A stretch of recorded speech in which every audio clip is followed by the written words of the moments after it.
Hello and welcome to the Fantasy Football Fix. I am Richard from the DipsyDudes, and my word, it was hardly a week for defenders last week, was it? But oh my word, how the attackers shone. Unless, of course, you had Harry Kane as captain, because that was an absolute nightmare. But we now move on to game week 32, and I tell you what, I've got so much on my plate at the moment, I don't know I'm going to be able to keep up. I mean, I've got the Masters going on that I'm watching non-stop round the clock. There's the Grand National Saturday. Game of Thrones is back on Monday. Game of Thrones! Come on! Seriously, it is a whirlwind around here, but we all know what's important, and that is the race for titles, the run for the gold, the Fantasy Premier League running. So before we have a look at what's to come in game week 32, let's look back at the game week 31 Dream Team.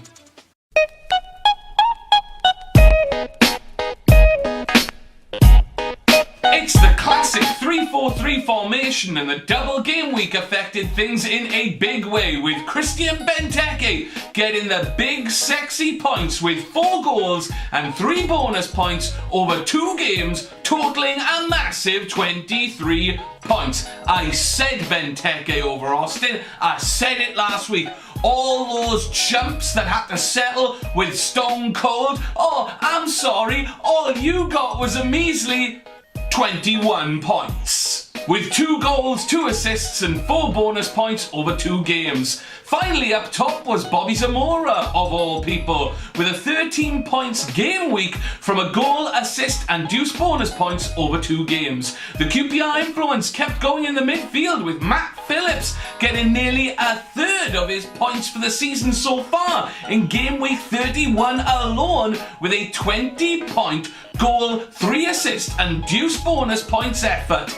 The random Manchester United Dream Team roulette landed on Ander Herrera after getting a tasty 15-point brace man of the match display. That's his second appearance in the Dream Team in the last 6 weeks. Eden Hazard continued his player of the season form with a goal, assist and max bonus points for a 13-point week, which is exactly the same as Alexis Sanchez, who got his first double digits week since game week 21. Despite disappointing in attack, Spurs players dominated the defence, with Dyer getting a clean sheet and max bonus points for 9, Kirikez getting 8 and Vaughan coming in for a big 8 points in goal. The odd man out was Jagielka of Everton, who scored his first goal since game week 8 in a clean sheet 15-point man of the match display. Another big, juicy week of points, but is there another one to come? Let's have a look at the players for your consideration in game week 32.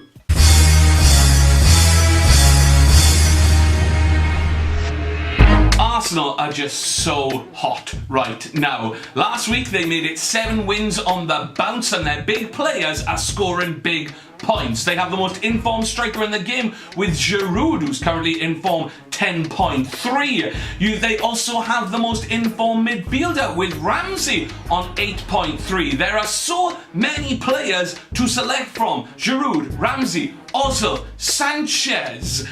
There are Arsenal attackers to suit all budgets right now, big or small. Their defenders are cheap, but they are very feast or famine at the moment, as during the last 7-game winning streak, they only managed 2 clean sheets in that time. But they always manage to have a random defender turn up and get a goal or assist somewhere. Problem is, over the next few Fantasy League weeks, there is going to be a huge spanner put in the works, and that is the FA Cup semi-final. As of filming, Arsenal, along with Sunderland, Aston Villa and QPR, will miss game week 33 because of the FA Cup semi-final. After Arsenal's FA Cup semi-final, they go straight into a game against Chelsea at the Emirates. Huge implications for the title on that one, and if past experiences is anything to go by, Jose's probably going to turn up at the Emirates and park the bus. Now, before you consider All that, Arsenal take a trip this weekend to Turf Moor to face Burnley, who have a habit of frustrating top teams at home. This season they have held Spurs and Manchester United to goalless draws, and they have beaten Man City and Southampton. They are capable of implementing a game plan that stops teams from playing the way they want to, and in the past Arsenal have struggled in these type of games. So the question is with the trip to Burnley, the FA Cup semi-final, and then the big game against Chelsea, is it enough for you to consider shipping out those in-form Arsenal players? I would say don't throw out the baby with the bathwater, but use this week to make sure that your bench is in order so you are right ahead of that game week 33, affected by the FA Cup semi-finals. Southampton host a Hull side who've been struggling as of late, so maybe it's time to put some faith in the Saints. Now, most of you have probably already got either Bertrand or Klein in your side, so who else is there at Southampton that you can go for?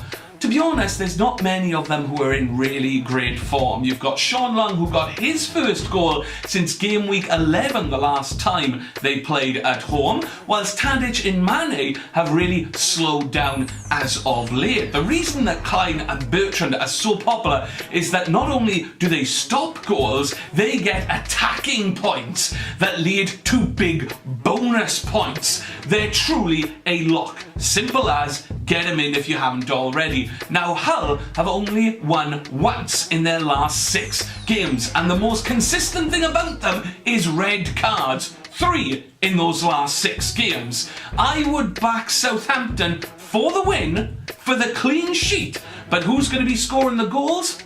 It's a coin toss. Of all the teams in the league right now, Liverpool have the best run of fixtures on paper. Home to hapless Newcastle United this weekend, followed by trips to Hull and West Brom, and then back to Anfield to face QPR in game week 35. I hinted last week that if Liverpool lost at Arsenal, that the top 4 dream would be over, and it's happened. So, how will that affect the team going forward? The defence has shipped 6 goals in the last 2 games after keeping 3 clean sheets. So have the wheels truly come off with player suspensions as well?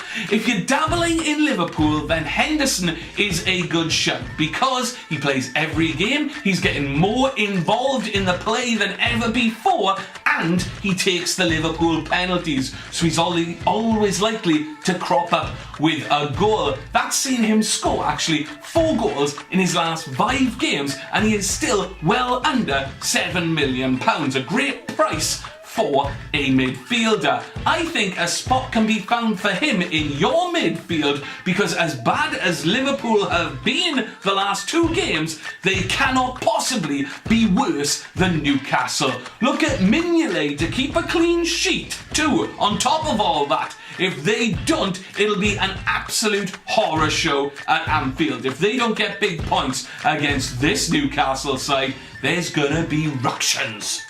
I mentioned in the Dream Team last week that Glenn Murray of Crystal Palace was in a mini run of form. Well, upgrade that right now to a rich vein of form, because he scored again against Man City, making it 5 goals in 6 games and 24 points in 2 games. You've also got the likes of Zaha, Balassi and Puncheon getting points regularly. So if you haven't got a Palace influence in your team right now, you need to take a ganders of their players right now. They travel to the Stadium of Light to face Sunderland this weekend, and I still feel that Palace can go there and get points for your fantasy team. Sunderland did win the derby, but that was like watching Audley Harrison fight.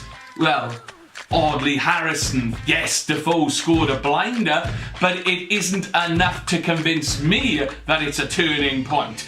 Beating Newcastle is not an achievement, not this Newcastle side anyway. Look at Palace in this game and watch out for their following games as they have back-to-back home encounters against West Brom and Hull. There could be some juicy points had there. Is it worth sticking with Benteke for another week? Villa will be missing in game week 33, as we've discussed with the FA Cup semi-final. But is it worth holding on to Benteke for this week and then replacing him? Well, Villa travel to White Hart Lane to take on Spurs, and despite their clean sheet last week at Burnley, it was their first since game week 19, and at home they've shipped 12 goals in the 6 home games since then, so they are vulnerable in defence at home.